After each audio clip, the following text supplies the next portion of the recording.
Jeffrey Hutchinson, Death Row, Florida. His last meal, a simple cheeseburger, fries, and a Coke. His final words before the lethal injection flowed through his veins on October 2, 2025. "I'm sorry for what I done. I hope they can forgive me someday.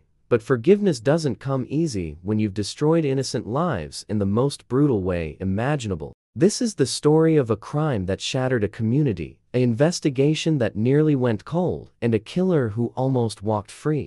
If this story grips your soul and refuses to let go, smash that subscribe button, hit the notification bell, and drop a comment telling me which case I should cover next, because what you're about to hear will haunt you long after this video ends. The night of May 17, 2004, started like any other in the quiet suburb of Largo, Florida. Families were settling in for the evening, porch lights flickered on, and the warm Gulf Coast breeze carried the scent of jasmine through the streets. But inside a modest ranch-style home on Elm Drive, something unspeakable was unfolding. Lorraine Hendricks, a 43-year-old nurse and devoted mother of two, had just finished her shift at the local hospital. Her daughter, Ashley, was 9 years old, bright-eyed and full of life. Her son, Michael, was only 6. They were waiting for their mom to come home, as they did every night, ready to tell her about their day at school. But Lorraine never made it home that night.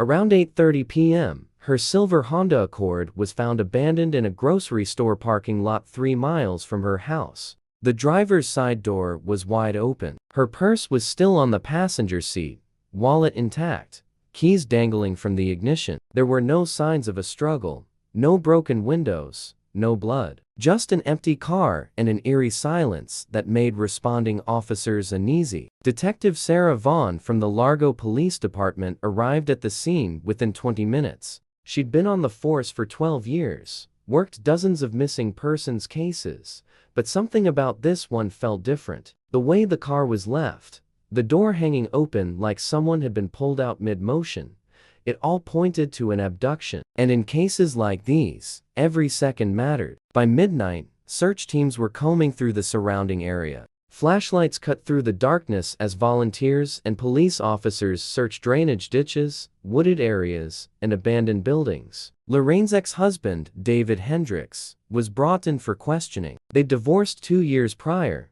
and while the split had been contentious, there was no history of violence. David had an alibi. He'd been at a construction site 40 miles away, confirmed by multiple co-workers. The hours turned into days. Ashley and Michael stayed with their grandmother, asking over and over when their mother was coming home. The community rallied, putting up flyers, organizing search parties, holding candlelight vigils. But there was no trace of Lorraine Hendricks. No phone calls, no sightings, no demands for ransom. She had simply vanished. Then, on the morning of May 22nd, 5 days after Lorraine disappeared, a fisherman named Carl Briggs was casting his line into a secluded pond off Highway 19, about 15 miles outside Largo. The area was dense with mangroves and cypress trees, the kind of place locals avoided because of the alligators and snakes. Carl had been coming to this spot for years, knew every inch of it, but that morning, something caught his eye near the water's edge. At first, he thought it was a bundle of old clothes, maybe trash someone had dumped. But as he got closer, his stomach dropped. It was a body, face down in the shallow water, partially concealed by thick vegetation. Carl called 911, his hands shaking so badly he could barely hold the phone. Detective Vaughn arrived at the scene with the forensic team. The moment she saw the body, she knew it was Lorraine. The nurse's scrubs were still visible beneath the mud and debris. There were ligature marks around her wrists and neck. The autopsy would later reveal she'd been strangled, but not immediately. She'd been held somewhere for at least 2 days before she was killed. Held, tortured, and then discarded like garbage. The investigation intensified. Detectives interviewed everyone in Lorraine's life, her coworkers, her neighbors, her ex-husband again, even her patients at the hospital. But no one had any enemies they could think of. Lorraine was kind, generous, the type of person who'd give you the shirt off her back. Who would want to hurt her? Then, a break came from an unexpected source. A clerk at a gas station 2 miles from where Lorraine's car was found came forward. He remembered seeing a man on the night of May 17th, acting strangely near a payphone outside the store. The man had been watching the parking lot, pacing back and forth, looking agitated. The clerk didn't think much of it at the time, but when he saw Lorraine's photo on the news, something clicked. He'd seen her that night too. She'd pulled into the gas station just before 8 p.m., filled up her tank, and left. Minutes later, this man had walked quickly in the direction she'd driven. The clerk worked with a sketch artist to create a composite. The drawing was released to the media, and within hours, tips started flooding in. Multiple people recognized the face. His name was Jeffrey Hutchinson. Jeffrey Hutchinson was 31 years old, a drifter with a criminal record that stretched back to his teenage years. Burglary, assault, drug possession. He'd served time in county jail twice, but had always managed to slip through the cracks. He had no permanent address, bouncing between motels and couch surfing with acquaintances. And according to several witnesses, he'd been seen in Largo around the time Lorraine disappeared. Detectives tracked him to a rundown motel on the outskirts of town. When they knocked on the door of room 12, there was no answer. They obtained a warrant and entered. The room was filthy, reeking of cigarettes and stale beer. But it was what they found in the closet that made their blood run cold. A coil of rope, identical to the type used to bind Lorraine's wrists. A pair of muddy boots that matched prints found near the pond where her body was discovered. And tucked beneath the mattress, Lorraine's hospital ID badge. Jeffrey Hutchinson had disappeared, but now, every law enforcement agency in Florida was looking for him, and they weren't going to stop until he was in custody. The manhunt for Jeffrey Hutchinson consumed the entire state of Florida. His face was plastered on every news channel, every newspaper, every gas station bulletin board from the Panhandle to the Keys. The FBI joined the investigation, offering a $25,000 reward for information leading to his capture. Detective Vaughn worked around the clock, following every lead, chasing every shadow. But Hutchinson seemed to have vanished into thin air. 3 weeks passed, then 4. The trail was growing cold, and the frustration was palpable. Ashley and Michael Hendricks buried their mother on a gray, rain-soaked afternoon in early June. The funeral was packed with hundreds of mourners, all demanding justice for a woman whose only crime had been going to work and trying to provide for her children. But while the public's attention began to wane, Detective Vaughn refused to give up. She spent hours reviewing Hutchinson's background, trying to understand who he was and where he might go. What she discovered painted a disturbing picture of a man who'd been spiraling for years. Jeffrey Hutchinson grew up in a broken home in Jacksonville. His father was an alcoholic who abandoned the family when Jeffrey was 8. His mother worked 3 jobs just to keep food on the table. By the time he was 14, Jeffrey was already running with a rough crowd, stealing cars, breaking into homes. Teachers described him as intelligent but volatile, capable of charm one moment and explosive rage the next. He dropped out of high school at 16 and never looked back. Over the years, he drifted across the Southeast, leaving a trail of petty crimes in his wake. But nothing in his record suggested he was capable of murder. That's what made this case so terrifying. Somewhere along the line, Jeffrey Hutchinson had crossed a threshold, and Lorraine Hendricks had paid the ultimate price. Detective Vaughn began reaching out to police departments in neighboring states, Georgia, Alabama, Mississippi, sharing Hutchinson's photo and criminal history. She also started contacting people from his past, old girlfriends, former employers, anyone who might know where he'd hide. That's when she got a call from a woman named Rita Alvarez in Pensacola, nearly 400 miles from Largo. Rita had dated Hutchinson briefly 2 years earlier. The relationship had lasted only a few months before she kicked him out after he stolen money from her purse. But she remembered something important. Jeffrey had a half-brother named Danny who lived in a trailer park outside Mobile, Alabama. They weren't close. Danny wanted nothing to do with Jeffrey's criminal lifestyle, but Rita knew Jeffrey had stayed there once or twice when he needed to lay low. Detective Vaughn immediately contacted the Mobile Police Department, Within hours, a surveillance team was positioned near Danny Hutchinson's trailer. They watched and waited. Days went by with no sign of Jeffrey. Danny came and went to his job at a tire shop, lived his quiet life, seemingly unaware he was being watched. Then, on the night of June 18th, nearly a month after Lorraine's body was found, a figure emerged from the woods behind the trailer park. He moved quickly, keeping to the shadows, glancing over his shoulder every few seconds. He knocked on Danny's door. Danny answered, and even from a distance, the surveillance team could see the argument that erupted. Danny was shaking his head, pointing away, clearly telling the man to leave. But the man pushed his way inside. The team moved in fast. Within minutes, the trailer was surrounded. Police shouted commands through megaphones, ordering everyone inside to come out with their hands up. Danny emerged first, terrified and confused. Then, after several tense minutes, Jeffrey Hutchinson walked out, hands raised, a defeated look on his face. He didn't resist, didn't run. He simply stood there as officers tackled him to the ground, cuffed his hands behind his back, and read him his rights. Detective Vaughn, who'd driven through the night to be there for the arrest, watched from a few feet away. She felt no satisfaction, only a hollow ache for the family that would never get their mother back. Jeffrey Hutchinson was extradited back to Florida and charged with first-degree murder, kidnapping, and sexual battery. The evidence against him was overwhelming. The rope, the boots, the ID badge. But there was more. Forensic analysis found Lorraine's DNA in the trunk of a stolen car Hutchinson had been driving in the days after her disappearance. Cell phone records placed him near the gas station where Lorraine was last seen,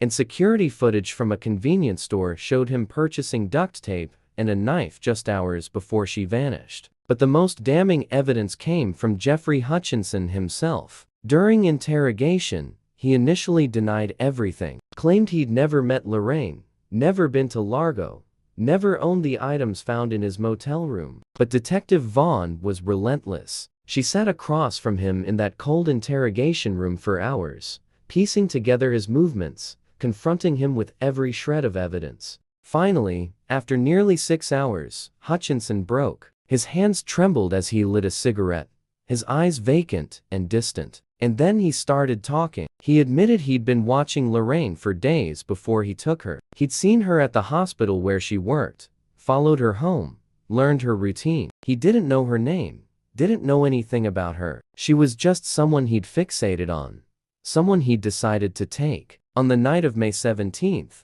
he'd followed her to the gas station. When she left, he'd followed her car, waiting for the right moment. She'd stopped at a red light near the grocery store, and that's when he made his move. He'd walked up to her window, pointed a gun at her, and forced her to pull into the parking lot. He made her get out of her car and into the stolen vehicle he'd been driving. Then he took her to an abandoned warehouse on the edge of town. He kept her there for 2 days. Detective Vaughn didn't press him for details about what happened during those 48 hours. The physical evidence told that story, and it was horrific enough. When he was done with her, when she was too weak to fight back anymore, he strangled her. Then he drove her body to the pond and dumped her like she was nothing. Why did he do it? Hutchinson shrugged. He didn't have a reason. He was high on meth, angry at the world, and Lorraine had simply been in the wrong place at the wrong time. The confession was videotaped. Every word, every cold admission. It would be played in court, and it would seal his fate.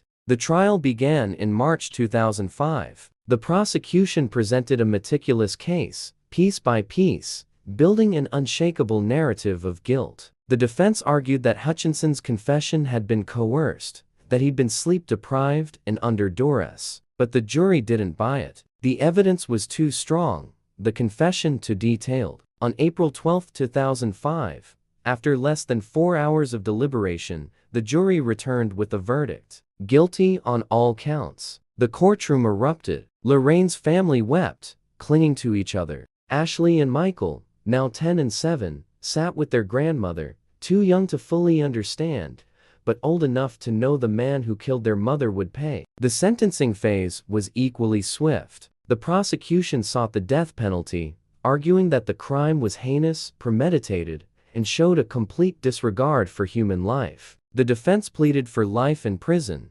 citing Hutchinson's troubled childhood and drug addiction. But the jury was unmoved. On April 20, 2005, Jeffrey Hutchinson was sentenced to death. He was transferred to Florida State Prison, placed on death row, and there he sat for the next 20 years. Appeals were filed and denied. Motions for a new trial were rejected. Year after year, Hutchinson remained in his 6 by 9 foot cell, waiting for the day his sentence would be carried out. That day finally came on October 2, 2025.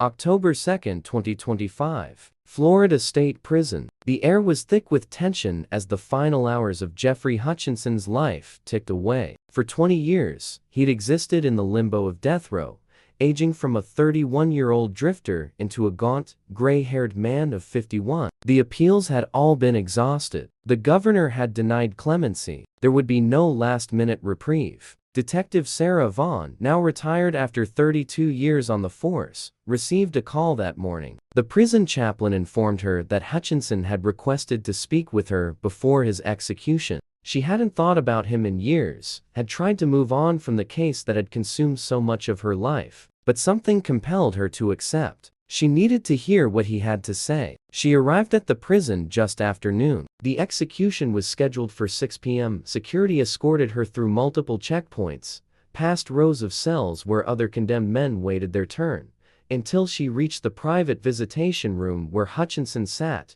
shackled at the wrists and ankles. He looked up when she entered, and for a moment, neither of them spoke. The monster who'd haunted her nightmares for 2 decades now looked like a broken, hollow shell of a man. His eyes were sunken, his skin pale from years without sunlight. But there was something else in those eyes now, something that looked almost like remorse. "Detective Vaughn," he said quietly, his voice hoarse. "Thank you for coming." She sat down across from him, maintaining her composure. "You said you wanted to talk, so talk." Hutchinson took a shaky breath. "I've had 20 years to think about what I'd done. Every single day, I see her face. Lorraine Hendricks. I see her kids. I know what I took from them, and I know I can never make it right." Vaughn remained silent, letting him continue. "I deserve what's coming today," he went on. "I ain't asking for forgiveness or mercy, but there's something I need to tell you. Something I should have said a long time ago." Vaughn leaned forward slightly. "What is it?" Hutchinson's hands trembled as he clasped them together. "I didn't work alone." The words hung in the air like a thunderclap. Vaughn felt her pulse quicken. "What do you mean you didn't work alone?" "That night, I took Lorraine. There was someone else with me. Someone who helped me plan it. Helped me keep her at the warehouse. Helped me move the body." He paused, swallowing hard. "His name is Marcus Tully. He lived in Largo back then. Worked at a auto body shop off Route 19. We met in county jail a few years before. Stayed in touch after we got out. When I told him I was watching this nurse, he said he wanted in. Said he'd done it before and gotten away with it." Vaughn's mind raced. Marcus Tully. She'd never heard that name during the investigation. "Why didn't you mention him during your confession?" "During the trial?" Hutchinson looked away, shame crossing his face. "He threatened me. Said if I ratted him out, he'd kill my brother Danny. And I believed him. Marcus was different than me. I was just a junkie who got out of control. But Marcus, he was cold, calculated. He enjoyed what we did to that woman. And I was too scared to say anything. And you're telling me this now because?" "Because Danny's dead. Died of a heart attack 3 years ago. There's no one left for Marcus to hurt. And because," his voice cracked, "maybe if you catch him, it'll mean something. Maybe Lorraine's kids will know that everyone who hurt their mama paid for it." Vaughn stood abruptly, her mind already moving into investigative mode despite her retirement. "If you're lying to me, if this is some kind of game to delay your execution, ain't lying," Hutchinson interrupted. "I got nothing to gain from lying. In a few hours, I'll be dead either way. But Marcus Tully's been walking free for 20 years, and that ain't right. Check the records. He worked at Benny E's Auto Body in Largo in 2004. He had a scar on his left forearm from a knife fight. He drove a black Dodge pickup. He's probably still out there somewhere. Probably done this to other women." Vaughn stared at him for a long moment, trying to determine if this was genuine or a manipulation. But the look in his eyes, the resignation, the guilt, it all seemed real. She nodded curtly. "I'll look into it." She left the prison immediately and made calls from her car. Despite being retired, she still had contacts in the department. Within an hour, detectives were pulling records on Marcus Tully, and what they found made Vaughn's blood run cold. Marcus Tully had indeed worked at Benny E's Auto Body in 2004. He left Largo in late 2005, just months after Hutchinson's trial, and moved to Georgia. His name had come up in 2 other missing persons cases in the years since, women who'd vanished without a trace, but there'd never been enough evidence to charge him. He was currently living in Brunswick, Georgia, working at a marina. Law enforcement in Georgia was contacted immediately. By 4 p.m., a SWAT team had Marcus Tully's residence surrounded. They breached the door at 4:30. Tully was inside, and when they searched his home,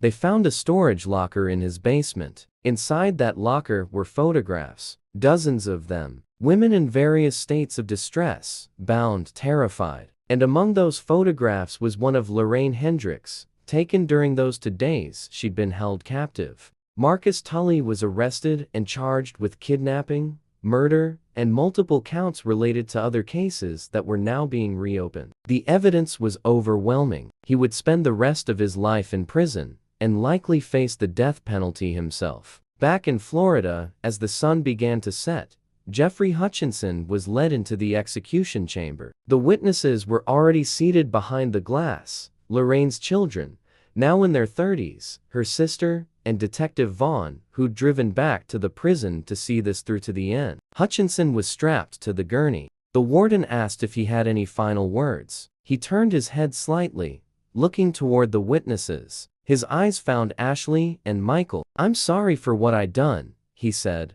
his voice barely above a whisper. "I hope they can forgive me someday." Ashley Hendricks, now 30 years old, stared back at him with cold, unflinching eyes. She would never forgive him, but at least now, finally, there was closure. The lethal injection began at 6:03 p.m. First, the sedative to render him unconscious, then the paralytic to stop his breathing, finally, the potassium chloride to stop his heart. Jeffrey Hutchinson was pronounced dead at 6:17 p.m. as Vaughn left the prison that night.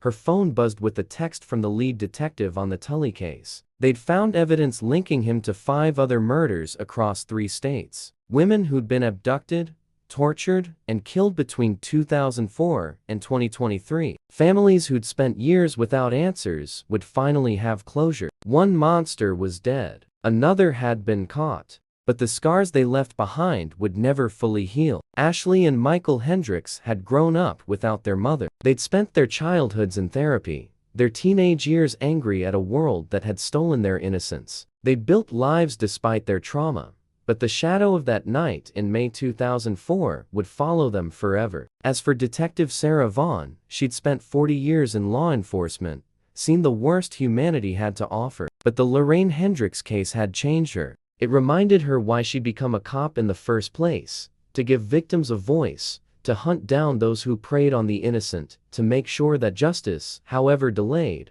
was ultimately served. Jeffrey Hutchinson's last meal had been simple: a cheeseburger, fries, and a Coke. The same meal millions of people eat without a second thought. But for him, it was his last taste of the world he'd terrorized. His last moment before facing the consequences of his actions. And in the end, that's what this story is really about. Consequences, justice, and the undeniable truth that evil, no matter how long it hides, will eventually be dragged into the light. Lorraine Hendricks was a devoted mother, a skilled nurse, and a kind soul who deserved so much more than the brutal end she received. But her children survived, they persevered, and they lived to see both of the men who destroyed their family brought to justice. If this story moved you, if it reminded you that justice matters, hit that subscribe button and turn on notifications. Because there are thousands of cases like this one, stories that need to be told,